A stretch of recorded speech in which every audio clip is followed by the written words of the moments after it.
Hello students, आपका स्वागत है। सभी परीक्षा छात्राओं का स्वागत है English by AY sir YouTube channel पे। और जो है आज जो है हम ऐसे टॉपिक को लेके आए बच्चों आपके बीच, जो काफी रिक्वेस्ट की गई, जिसके लिए सभी लोगों का रिक्वेस्ट आया कि नहीं, आप सर जो है ग्रामर में जो है ये टेंस वाला टॉपिक शुरू करें। तो ये जो टॉपिक लेके आए बच्चों, ये क्लास अगर देखा जाए तो ये 6 लेके जो है 12 तक है। उसके बाद और ऊपर अपर क्लास के लिए अगर देखा जाए तो ये जो है यूपी टेट हो गया, सी टेट हो गया, बीपीएससी हो गया, जिसमें एस्टेट वगैरह है, तो उसमें टेंस और वर्ब आइडेंटिफिकेशन के लिए देता है। तो हम बात करें टेंस में, टेंस का मतलब क्या होता है। टेंस के टॉपिक पे हम आते हैं और टेंस का मतलब बताएं आपको। टेंस का मतलब होता है काल, काल का मतलब होता है समय, वर्तमान काल, भूतकाल और भविष्य काल, प्रेजेंट टेंस, पास्ट टेंस और फ्यूचर टेंस के बारे में आपने सुना होगा, जाना होगा।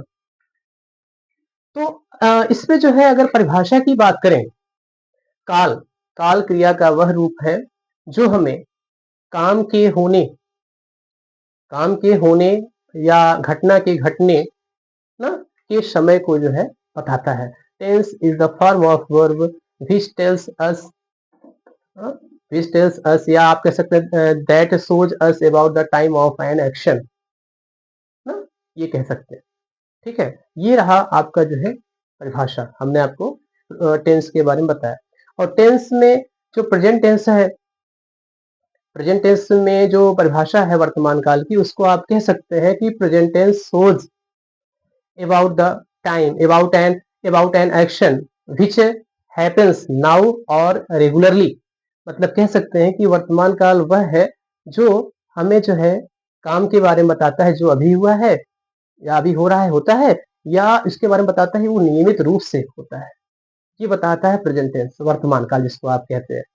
तो जो वर्तमान काल है, जो वर्तमान काल है उसमें क्या क्या यूज होते हैं, जैसे आपका बच्चों ऑफन हो गया, यूजुअली हो गया, रेगुलरली हो गया, सेल्डम हो गया, ऑफन हो गया, उसके बाद जो है आपका ऑलवेज हो गया, नेवर हो गया, हार्डली हो गया, स्कार्सली हो गया। इस तरह से ये जो है वाक्य में आते हैं। जैसे आपका एक हो गया डेली हो गया, और एवरी डे हो गया, एवरी मॉर्निंग हो गया। और जो आपका प्रेजेंट टेंस होता है ये हैबिचुअल एक्शन और यूनिवर्सल ट्रूथ को बताता है। जैसे जैसे हो गया कि the sun rises in the east, और जैसे आपका हो गया ही वॉक्स, ही वर्क्स डेली, जैसे हो गया ही टेक्स लाइक टी। इस तरह से ये जो है आपके वाक्य हो जाएंगे। और ये जो प्रेजेंट टेंस हुआ, इसके बाद जो है हम बात करें तो आपका आता है पास्ट टेंस। अच्छा, आपको बता दें टेंस के बारे में, जैसे आपने कहा कि काम के होने, घटना घटने के बारे में जानकारी टेंस आपका जो देता है, लेकिन एक चीज आप याद रखें, जैसे आपका क्रिया का होना भी जरूरी है, मस्ट है। अगर वर्ब है नहीं तो बहुत कुछ चीजें जो है आइडेंटिफाई करना, पहचान कर पाना मुश्किल हो जाता है। और जैसे जैसे कहा जाए he was a, he was a leader, तो यहाँ वाज आया तो पता चला भूतकाल, पास्ट में था, अभी नहीं है, वाज का यूज हुआ। जैसे he will become a teacher, ये फ्यूचर की बता रहा है बात। जैसे प्रेजेंट की बात करें, जैसे he is a government teacher, ये जो है आपका प्रेजेंट हो गया।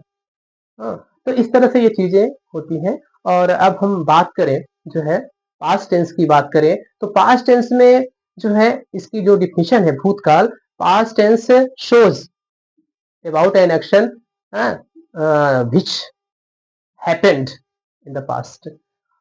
और फ्यूचर की बात करें तो future tense shows about an action which will happen, जो घटित होगा, जो होगा, वो काम के बारे में बताता है। अभी हुआ नहीं है बल्कि आगे होगा, होने वाला है, होगा आगे।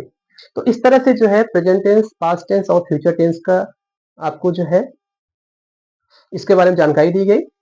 और अब हम कुछ जैसे बात करें, जैसे आपका present tense, past tense, future tense का कुछ एग्जांपल लेते हैं, आपको उसको बताते हैं कैसे हल होगा। जैसे जैसे है he will write a poem, उसके बाद ये फ्यूचर हो गया he will write a poem. जैसे आपका ही राइट्स ए पोएम, और जैसे हो गया ही रोट ए पोएम। इस तरह से आपका ये प्रेजेंट टेंस, पास्ट टेंस और फ्यूचर का वाक्य हुआ। अच्छा, आपको बता दें, जैसे आप रट्टा मारते हैं जिस हिंदी वाक्य के अंत में ता है, ती है, ये फला वर्ड यूज करते हैं, ता था, ती थी, ये ते थे लगाते हैं, उसके बाद गा गे गी लगाते हैं, ये सबको जो है आपके दिमाग से दूर कर देंगे, कोसों दूर, कभी ये नजर नहीं आएंगे आपके पास। और बात करें जो है इसमें ता है ती हो को नहीं याद करना है आपको, आपको जो याद करना है वो वर्ब के फॉर्म को देखना है। फर्स्ट फॉर्म है, सेकंड फॉर्म है, जो है फोर्थ फॉर्म है, फिफ्थ फॉर्म है। इस तरह की इन चीजों को आपको जो है समझना है, इसी से आपका काम हो जाएगा, उद्धार हो जाएगा। आप जो है तुरंत आइडेंटिफाई कर पाएंगे किस टेंस का वाक्य है, कौन सा फॉर्म यूज किया गया है, कौन सी लिंकिंग वर्ब है, क्या जो है आपका हेल्पिंग वर्ब है, लिंकिंग वर्ब कौन सा आपका जो है मेन वर्ब है, क्या मॉडल वर्ब है, ये सब तरीके आपको बताए जाएंगे। आज की जो है क्लास जो है ये जो है कुछ ही क्षण में हम समाप्त करेंगे। थोड़ा सा कुछ एग्जाम्पल लिखे हैं, आप थोड़ा सा इसको नोटिस करें। जैसे आपका है बच्चों, यू राइट ए लेटर, तुम एक पत्र लिखते हो। अब आप कहेंगे लिखते हो, ते हो आ गया तो ये प्रेजेंट इंडेफिनिट टेंस का वाक्य नहीं, आपको ये देखना है वर्ब का फर्स्ट फॉर्म है। तो तुरंत आप जान पाएंगे कि ये प्रेजेंट टेंस का वाक्य प्रेजेंट इंडेफिनिट टेंस में है। और जैसे यू रोट ए लेटर, ये पास्ट में है, पास्ट इंडेफिनिट है क्योंकि वर्ब का सेकंड फॉर्म यहाँ यूज है। उसके बाद you will write a letter, ये फ्यूचर में आएगा क्योंकि विल और शैल जहां देखने को मिले फ्यूचर का माना जाता है वाक्य। अच्छा, एक बात और बता दें, जैसे प्रेजेंट इंडेफिनिट टेंस है, इसमें भी चार है, इसमें भी चार है, इसमें भी चार है। जैसे present indefinite tense, present continuous tense, present perfect tense, present perfect continuous tense, वही पैटर्न यहाँ भी लागू होता है, यहाँ भी लागू होता है। तो हम यही कहना चाहते हैं सभी परीक्षा छात्राओं से, आप हमारे चैनल को जो है ज्यादा से ज्यादा सपोर्ट करें, शेयर करें, सब्सक्राइब करें, लाइक कमेंट करें। जो भी टॉपिक आपको चाहिए आप हमारे जो है वीडियो में जो भी वीडियो उसे पढ़ता है उसे कमेंट कमेंट कर दिया करें, और ताकि हम जान पाए कि आप किस चीज के लिए जो है इच्छुक है, आपकी क्या डिजायर है, क्या विलिंग है आपकी जानने की, जो है ये प्रयास किया जाएगा, आपको बेहतर से बेहतर कंटेंट दिया जाएगा। आप जो है संतुष्ट रहेंगे तो मुझे बहुत खुशी मिलेगी। और आप अपने इस एवाई सर को, इनको जो है हर जगह वायरल कर दीजिए। और जो है बस ज्यादा कुछ नहीं कहना चाहते हैं, आज की क्लास यही समाप्त करते हैं। धन्यवाद बच्चों।